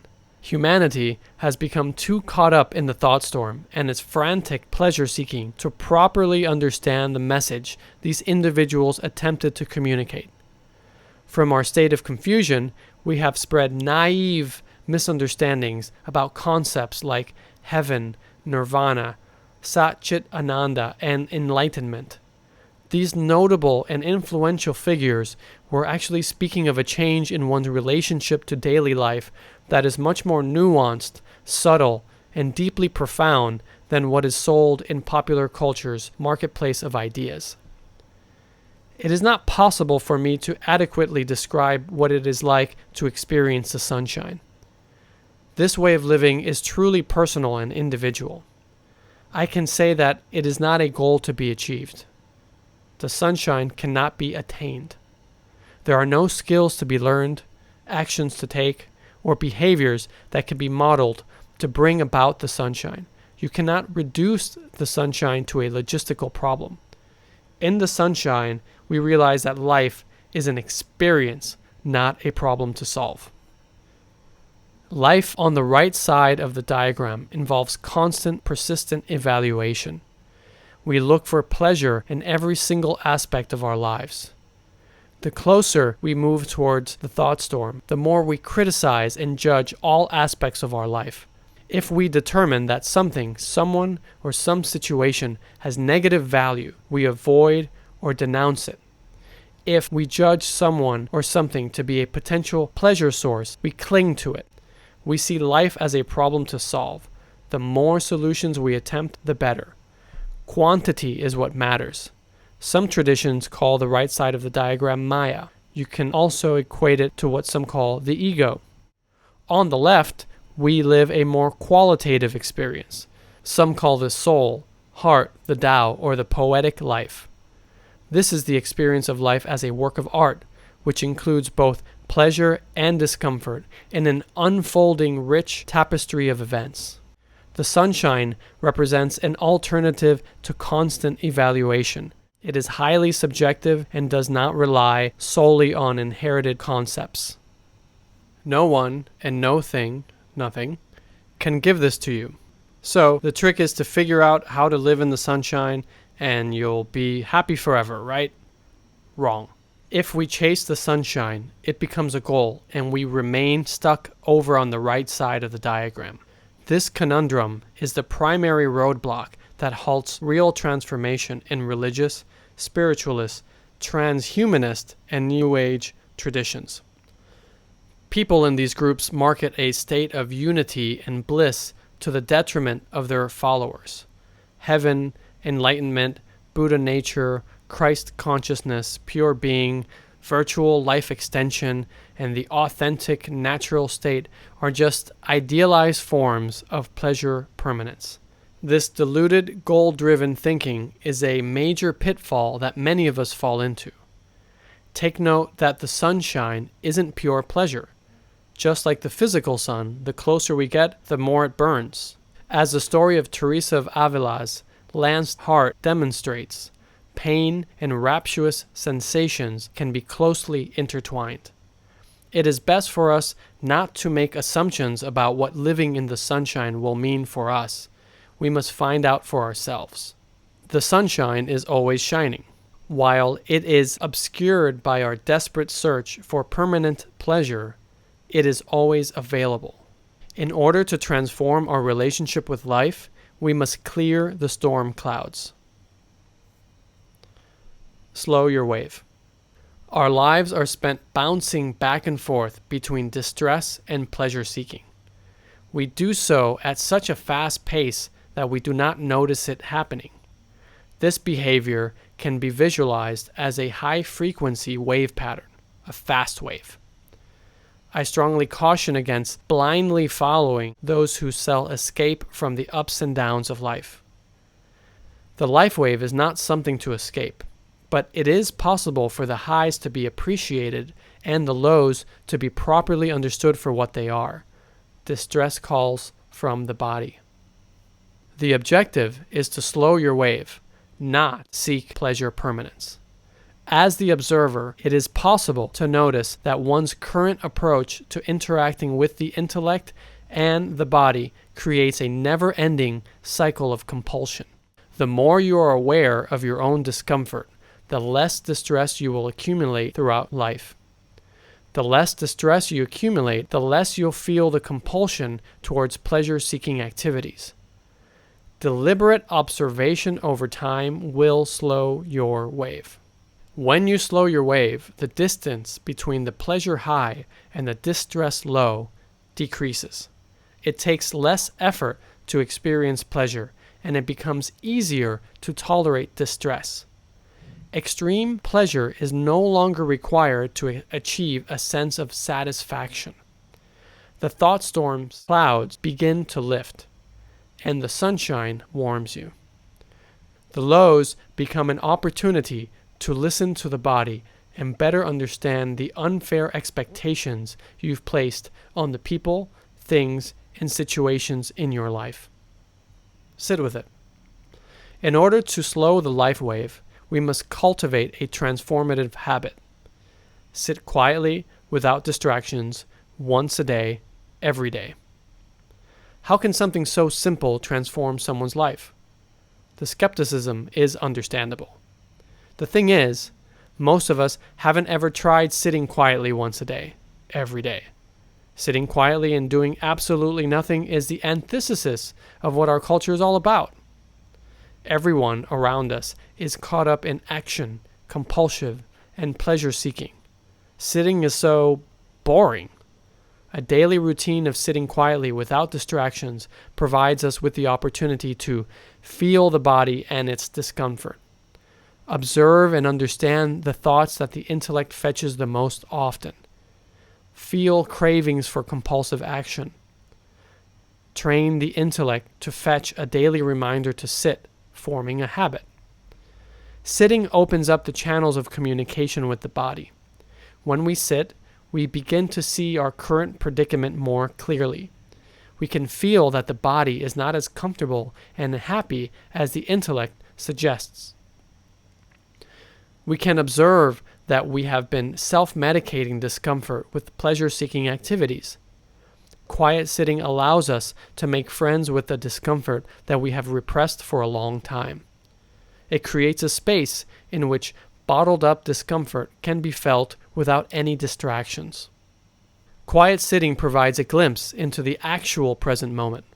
Sensations in the body anchor us to what is happening right now, not some conceptual now fetched by the intellect. This present moment is not an idea of what you'd like to be doing in the future or what you did in the past, but rather the living, breathing, present moment that the body resides within at all times. The body needs to heal.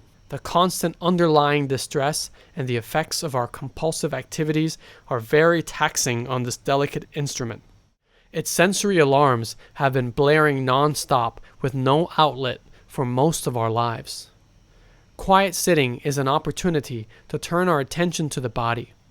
We can let it blare without distraction or repression. This allows the body to properly express itself and gradually regain homeostasis. This is the actual meaning of relaxation. It is quite different from the false relaxation that we often convince ourselves we are enjoying when partaking in culturally encouraged relaxing activities. We do not have to stop our thoughts. We do not have to clear our minds. I am not advocating that people take up a formal meditation practice. Meditation is commonly understood as the practice of concentration in an attempt to clear thoughts from the mind. Sometimes people chant, focus on supposedly transformative visual stimuli, Visualize positive scenarios and/or listen to guided instructions. These practices are often taken up by well-meaning people who have a superficial understanding of what they're doing. This is particularly the case with ancient Eastern practices. Having a formal meditation practice which attempts to clear the mind is an unhealthy and fruitless endeavor that leads to even more strain on the body, increased fetching from the intellect, and a general sense of frustration.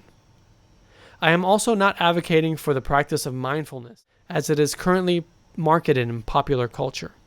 Straining to remain focused on each minute detail of your life is exhausting and ultimately counterproductive. I am advocating for a daily practice of quiet sitting. Here are some tips based on my personal experience. Find a quiet spot with few distractions. Sit in whatever pose you want, but remain upright. The location does not have to be completely silent as long as there are minimal distractions. It is hard to find a completely silent location. Sit in a chair or on the floor, whatever feels more comfortable. Rest the hands in a comfortable place. On the lap works. Set a timer. The timer app on a smartphone is fine, although I believe it is best to avoid using distracting electronic devices. An old school egg timer is a good option. Still yourself. It's best not to sway around, but avoid being super stiff. Close the eyes. This provides even less distraction from your environment. Observe that you are breathing in and out. Breathe through the nose or mouth, however you normally do. Feel the air moving in and out of the body. Notice that the breath happens to you. You do not have to think in order to breathe. The body's intelligence breathes on its own. The intellect may start fetching thoughts immediately. That's okay. What are the thoughts about? Are they distracting? If you hear noises or sense other environmental changes like temperature changes, notice them and then move your attention back to the breath. Do not try to block out any sounds or sensations. You may begin to feel discomfort, anxiety, restlessness, or pain in the body. That's okay. Do not try to block out any sensations. Observe them.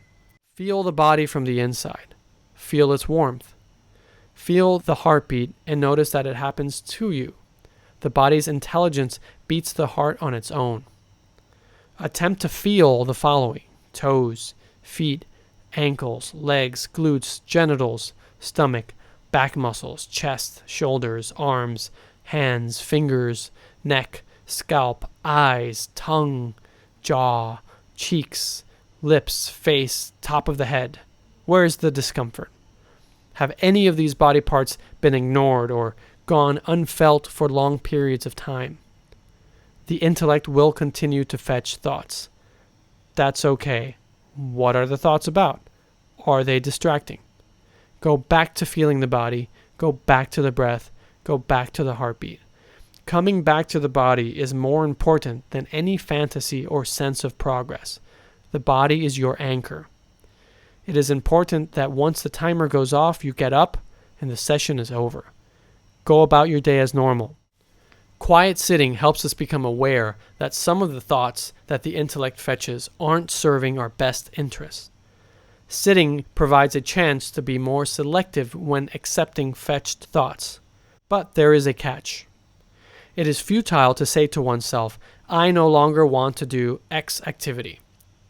This is pleasure-seeking and goal-making. Instead, we must keep our daily sitting routine. This habit fosters harmony between the intellect, the body, and the observer. By fully experiencing the sensations of the body on a regular basis, we anchor ourselves to it.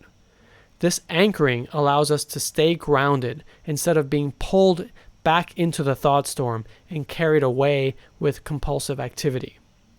The more anchored to the body we are, the better our ability to discern and discredit unhealthy pleasure-seeking becomes. Here's an analogy. Imagine your left hand is resting on a very warm stovetop. Pain begins to radiate up your left arm. The body is telling you, please pay attention to what is happening here. Unfortunately, you have been brainwashed by society to believe that distress is something to avoid at all costs, and it is very shameful to suffer. You have become blind to your own suffering and thus neglect to follow the pain to its source. The intellect, programmed by the culture around you, suggests that you can solve the discomfort by using your right hand to distract yourself. You play a video game, chat online, read a book, masturbate, ingest food, drink, and take drugs. But none of this pleasure-seeking resolves the pain that you are feeling. Each time one of these solutions fails to provide permanent pleasure, the discomfort in your left hand becomes noticeable again. At this point, so much time has passed that the pain in your left hand has reached an intensity that is almost unbearable. The intellect is struggling to solve this problem, and it starts to fetch so many solutions that you wind up in the thought storm. In the thought storm, you experience unpleasant emotions and are barraged with non-stop thoughts. You act on them compulsively. You blame the video game, the chats, the book, sexuality, food, drink, and drugs. You fail to see that these activities were compulsive, pleasure-seeking behaviors, not the core issue. If you were to stop, take a moment, and fully feel the body, you could allow yourself to notice and acknowledge that the body is in pain. As the observer, you have the ability to see through all of the intellect's solution fetching. This awareness allows you to stop the accumulation of pain in the body by finally removing your left hand from the stove. Sitting is a practical thing to do. There is nothing special, mystical, or spiritual about it. If you are tired of all the empty solutions that society has to offer, just stop and sit. Commit a few minutes every day to stop and listen to the body. Consider sitting a part of your daily hygiene routine, like brushing your teeth. Sit every single day. Start with 3 minutes a day. Add 3-minute increments as you get accustomed. Everyone's ideal session length is different. For example, mine is 23 minutes. Moving closer to truth. Sitting is not all rainbows and butterflies. The transition from a fast wave to a slow wave is not necessarily fun or easy. When going inwards, we peel back the layers of our craving for permanent pleasure. And just like peeling the layers of an onion, this process can sting. Fully feeling the body may cause you to notice aches and pains that you haven't noticed before. There will be moments when the intellect will overwhelm you with possible solutions to your discomfort. Do not try to make yourself feel better. Do not try to make yourself feel worse. Both of these are compulsions that will distract you. This process is not about cheering yourself up or wallowing in self-pity. Self-pity falls into the emotional coping category. It is a sneaky method to find pleasure in drama. Consider sitting as a form of exposure therapy. It is not a problem if you are uncomfortable or don't feel well. It's kind of the point. If anxiety or physical pain becomes overwhelming, cut the session short and go about your day. There is no need for masochism. Consider reducing the amount of time you sit until you can complete a full session and then add time from there. It is okay if the intellect fetches you a million thoughts or if you fidget a lot. It is okay if you get caught up in a fantasy about something or if you don't notice anything happening at all. It's even okay if you fall asleep sometimes. That just means the body needs rest. When you are sitting quietly, it's all okay. Just make sure to sit again the next day. The intellect may fetch ideas that you did not anticipate, some of which may be unsavory. It is important to be totally honest with yourself about what you experience when you sit. There is no need for you to accept any blame, guilt, or shame for what the intellect fetches. You do not have to believe or accept everything that is fetched. Self-bashing is simply a perverse attempt to regain status superiority. You will only move deeper into the thought storm if you buy into this sort of self-criticism. There is no end goal here. We simply get to know the body a little bit more every day. You will not become anything. You will not achieve anything. You will not add anything to yourself or win anything. In fact, you are setting aside time to allow yourself to learn how to feel loss without resorting to compulsive behavior. Slowing your wave is an incremental, steady process. It's not about instant gratification. The repeated experience of sitting every day can, over time, reduce your dependence on pleasure seeking. Again, I caution against making a goal out of this. The intellect may fetch thoughts like, I will be a better person, I will try harder, I will sit more than anyone else. What we've traditionally called morality is simply forced self-control. It is superficial play acting for social acceptance. And the energy expenditure it takes to forcibly control oneself is exhausting to the body. Conscious overriding of behavioral impulses places unhealthy strain on the body, and willpower eventually gives out. This may lead to even more extreme pleasure-seeking activity.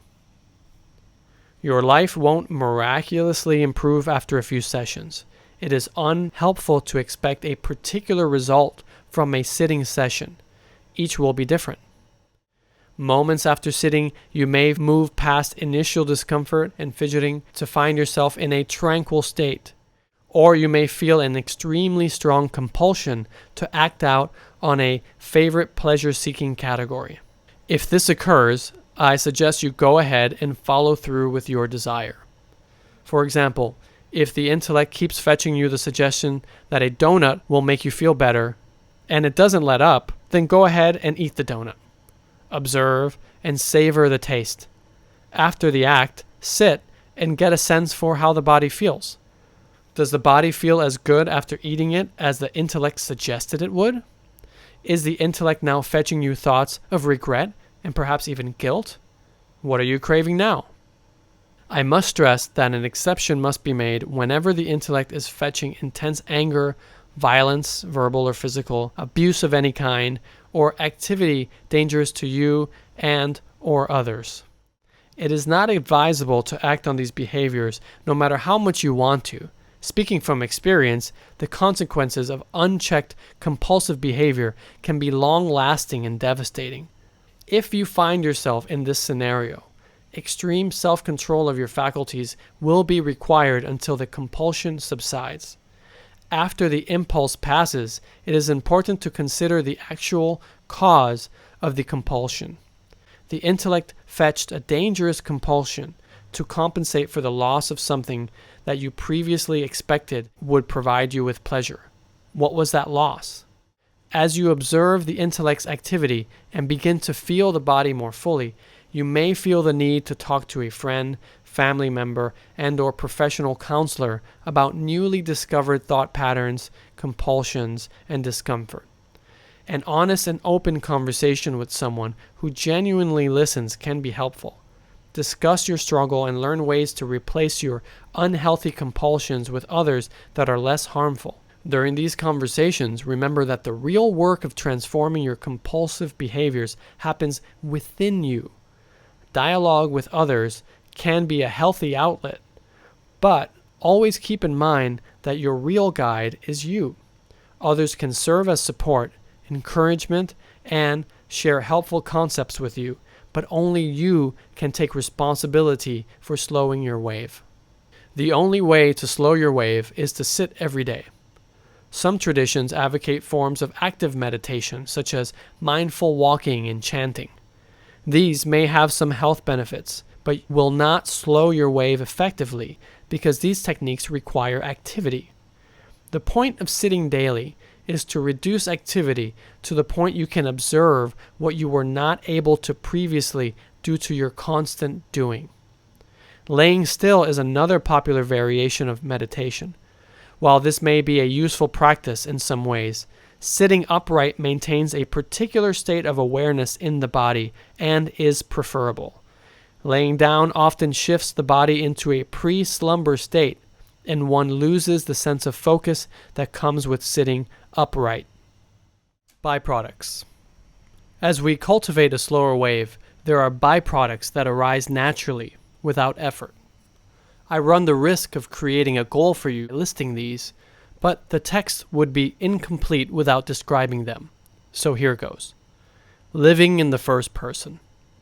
Eventually, the observer notices the intellect's fetching and the body's alarms during daily activity, not just sitting. A keen awareness of the trinity of mind arises during routine, daily activity. The big questions no longer matter as much. How can I stay happy? How can I avoid discomfort? What is the meaning and purpose of life? The big questions begin to fade away. They become less and less of a priority as you shift towards a qualitative relationship to life. These questions only seem important and necessary when one has a simmering pool of discomfort underneath day-to-day existence. A slower wave reduces the amount of time we spend searching for purpose and utility in the people, objects, and situations in our lives. Happiness and peace are not objects to be attained. Life has no purpose. Only tools have a purpose. Life is an experience, not a tool to be used for getting and staying on a pleasure high. There is no reason to keep fetching solutions at all hours. The thought storm lets up.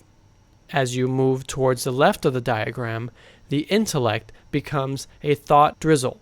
The intellect ceases its relentless bombardment, which results in a more harmonious trinity of mind.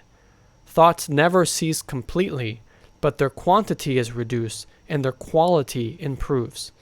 The thoughts that remain are more like what we've traditionally called inspiration. These are thoughts much less concerned with pleasure-seeking and more focused on creation. Creation is inspiration in action. Your life becomes an artistic canvas. The energy that used to be spent on the intellect's fetching and the body's constant alarm signals now becomes available to the body. Having access to more of this innate power, living feels less tense, more like an artistic act of creation. The true meaning of compassion can be understood. As the life wave slows, you begin to notice that everyone has a particular frequency. Returning to the video game scenario introduced at the beginning of the text, when you become a first-person player, you can look over and see that the player beside you is in the game with you. They may behave in disagreeable ways, but you can't help but notice that you're in it together. Everyone you meet is experiencing the same thing. The body is sounding the alarms, and the intellect is fetching a frenzy of thoughts. Everyone experiences the life wave. Everyone is caught in the thought storm, just like you are. Those who are lost in the desperate cycle of pain, pleasure-seeking, and compulsive activity provoke empathy. Even if their life situation is different to yours, and even if their compulsions are so severe and harmful that they warrant rehabilitation and/or incarceration, you share the same fundamental pathology: compulsive pleasure-seeking and avoidance of discomfort. This recognition is true compassion. It arises organically and provides us a sense of community with everyone, even strangers, no matter how different they seem. What we commonly call compassion is forced pathological altruism. Trying to be compassionate is play acting, no matter how well-intentioned it is. As true compassion grows within each of us, it inevitably results in a unique form of true service to others. This true service is very different from the self-gratifying, pleasure-seeking activity that we call charity. No two people are exactly alike, and thus the expression of true compassion and true service is highly individual and cannot be predicted. A new kind of love can be experienced. As the body is cleared of repressed discomfort, a unity amongst all things can be intuitively sensed. This unity is not understood intellectually and cannot be properly communicated to others via language. Instead, it is experienced as a state of well-being and a feeling of connection to all of creation. This is true love. True love involves appreciating the people, objects, and situations in our lives without desperately needing them to provide us with pleasure. The constant evaluation of whether a person, a thing, or a circumstance serves our personal interests fades away.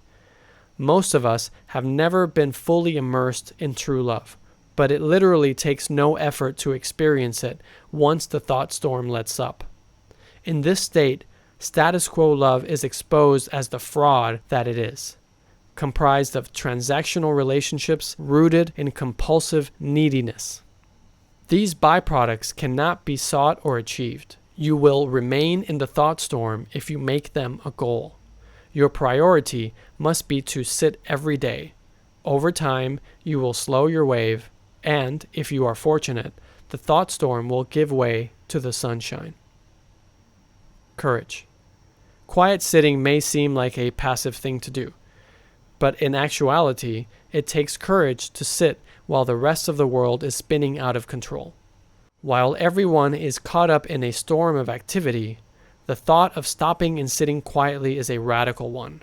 It takes bravery and honesty to admit your compulsions. It takes guts to flip conventional knowledge on its head and to acknowledge that there is another way of living available to us, one that does not rely on avoidance of discomfort and compulsive pleasure-seeking activity.